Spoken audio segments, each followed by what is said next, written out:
விஸ்வநாதனுடைய ஆலயம் அமைந்திருக்கின்றது. இங்க இருக்கக்கூடிய தீர்த்தமானது காசி தீர்த்தத்துக்கு சமமானது அப்படி சொல்றாங்க. இங்க நக்கீரன் சிறைப்பிடிக்கப்பட்டு முருகரால் விடுதலை செய்யப்பட்டு பாடல் பாடிய இந்த காசி விஸ்வநாதர் ஆலயம், இங்க இருக்கக்கூடிய தீர்த்தமானது தன் மீது தெளித்து கொண்டால் பாவ விமோச்சனம் கிடைக்கும் என்று இங்க இருக்கக்கூடியவர்கள் கூறுகிறார்கள். ஒரு ஐதீகம்.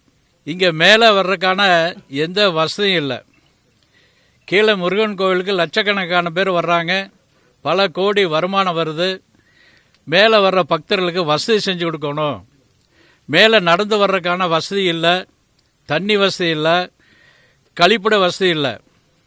இங்கே இன்னைக்கு இருக்கக்கூடிய அறநிலையத்துறை அமைச்சர் திருச்செந்தூரில் போய் அங்கெல்லாம் நின்று ரொம்ப இதாக இடைஞ்சலாக இருக்குதுன்னு சொல்லி அங்கே ஒருத்தர் பக்தர் சொன்னதுக்கு, திருப்பதியில் போய் மணிக்கணக்கில் நிற்பீங்க, இங்கே உங்களுக்கு என்ன வந்தது அப்படின்னு ஒரு கேள்வி எழுப்பியிருக்கார்.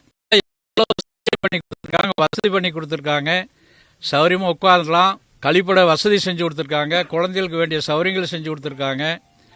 இங்கே எது இல்லாத வசதி இல்லாத இந்த அறநிலையத்துறை அமைச்சர் தேவையான நாம் கேள்வி கேட்க வேண்டியது இருக்குது.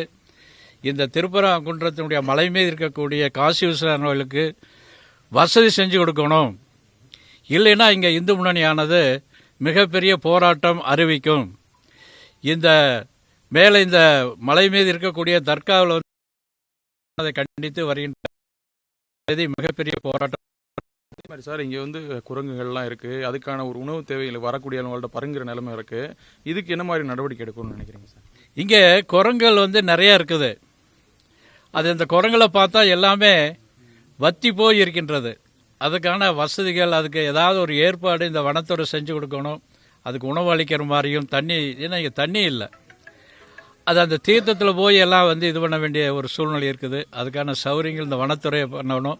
அதுக்கு இந்த அரசாங்கம் நடவடிக்கை எடுக்கணும் அப்படின்னு இந்து முன் சார்பில் கேட்டுக்கொள்கின்றோம்.